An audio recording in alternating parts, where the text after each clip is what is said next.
Hello guys, আপনাদেরকে জানাই food ম্যাডে স্বাগত। আজকে আমি যে রেসিপিটি আপনাদের সঙ্গে শেয়ার করব সেটি হলো ডিমের হালুয়া। হ্যাঁ, ডিম দিয়ে অসাধারণ একটি হালুয়া তৈরি করে আপনাদের সঙ্গে শেয়ার করব। খুব কম সময় ও উপকরণ দিয়ে বাড়িতে বানিয়ে নিন এই ডিমের হালুয়া। তো চলুন দেরি না করে শুরু করা যাক আজকের রেসিপি। প্রথমে নিয়ে নেব আমি 4টে ডিম। আপনারা চাইলে একটা বা দুটো ডিম দিয়ে ট্রাই করে দেখতে পারেন রেসিপিটি কেমন লাগছে।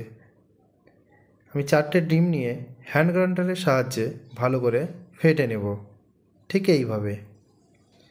এইবারে দিয়ে দিলাম 200 গ্রাম মতো লিকুইড দুধ ও 10 টাকা দামের গুঁড়ো প্যাকেটের একটা প্যাকেটের দুধ। একই সঙ্গে দিয়ে দেব 150 গ্রাম মতো চিনি। যারা বেশি মিষ্টি খেতে পছন্দ করেন তারা চিনির পরিমাণটা একটু বাড়িয়ে দিতে পারেন। ওর সঙ্গে 4টে এলাচ দিয়ে ঠিক এইভাবে হ্যান্ড গ্রাইন্ডারের সাহায্যে ভালো করে ফেটে নেব। একটুখানি ফেটে নেওয়ার পরে দিয়ে দিলাম ফুড কালার। ফুড কালার দেওয়াতে কালারটা খুব ভালো হয়। যতটা পারবেন ভালোভাবে ফেটে নেবেন, তাতে কি হয় দানা দানা ভাবটা খুব ভালো হয়। এবারে কড়াইয়ে দিয়ে দিলাম সাদা তেল, মানে রিফাইন অয়েল। আপনারা এক্ষেত্রে ঘিও ব্যবহার করতে পারেন। আমার কিছু ড্রাই ফ্রুট দিয়ে দিলাম। ড্রাই ফ্রুটগুলোকে একটু ভেজে নেব, ঠিক এইভাবে। এবারে ড্রাই ফ্রুটগুলো কিছুক্ষণ ভেজে নেওয়ার পরে তুলে নেব।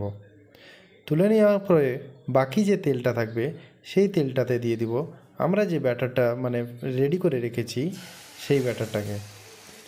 এই ব্যাটারটাকে দেওয়ার পরে অনবরত নাড়তে থাকবো। আমরা এখানে খুন্তি ব্যবহার করিনি, আমরা হ্যান্ড গ্রাইন্ডারের সাহায্যেই নাড়ছি। তাতে কি হয় দানা দানা ভাবটা খুব ভালো হয়। কিছুক্ষণ নেড়ে নেওয়ার পরে ঠিক এই রকম দানা দানা ভাব হয়ে আসবে। তখনই দিয়ে দেব 2 চামচ মতো ঘি ও ভেজে রাখা ড্রাই ফ্রুট। সব মিলিয়ে হয়ে গেল রেডি আমাদের হালুয়া। একবার হলেও এই রেসিপিটি বাড়িতে ট্রাই করে দেখুন, আশা করি ভালো লাগবে।